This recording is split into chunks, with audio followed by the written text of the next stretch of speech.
Friends, we have been watching in horror the disaster, the weather event that has been happening and unfolding in central Texas, 4th of July weekend 2025. And it's horrible, and our hearts go out to the families of the 52 so far victims and the 27 children that are still unaccounted for. This is national, international news, and our hearts go out to the situation. And the situation didn't have to be as bad as it was. It just didn't. And there are two reasons that it was as bad as it was. And it has to do with a phenomenon profoundly true in the United States and perhaps especially in Texas. There are two things. One is a profound allergy to science, a profound lack of scientific education, an inadequate understanding of science. We saw this in the COVID-19 pandemic, where people were ignorantly not listening to the experts who were warning about the need for social distancing and mask wearing and vaccines. And over 1 million Americans died as a consequence of not taking it seriously. Similarly, we're the only nation that has pulled away from the Paris Accords. Human aggravated global warming is a real thing. It's reality. And we can't just be ostriches sticking our head in the proverbial sand, denying it. No, we need to wake up and embrace the truth the scientists are telling us. These incredibly severe, frequent storms are becoming more frequent and more severe as predicted. No one can go around saying, oh, we couldn't imagine that this flood would ever take place. Who could have thought of such a thing? No. Boulder, Colorado received a year's worth of rain in 24 hours in 2013. Numerous incredible floods in Europe and in the US, Asheville, North Carolina just last summer.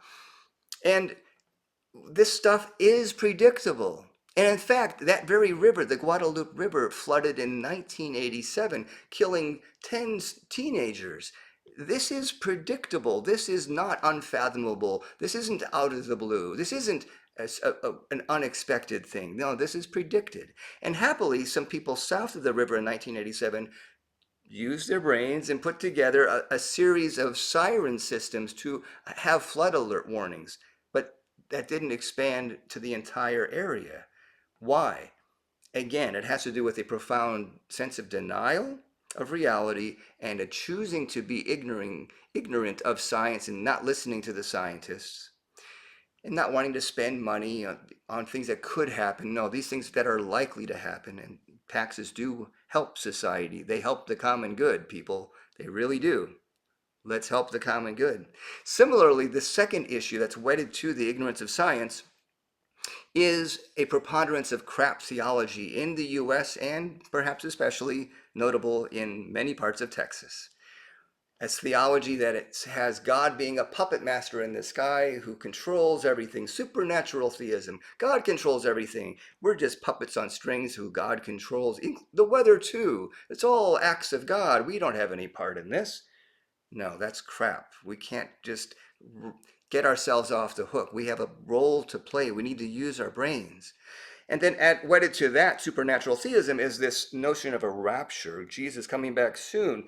And if Jesus is coming back soon, well, we can be off the hook because why bother to do anything about the environment? Why bother to be faithful disciples?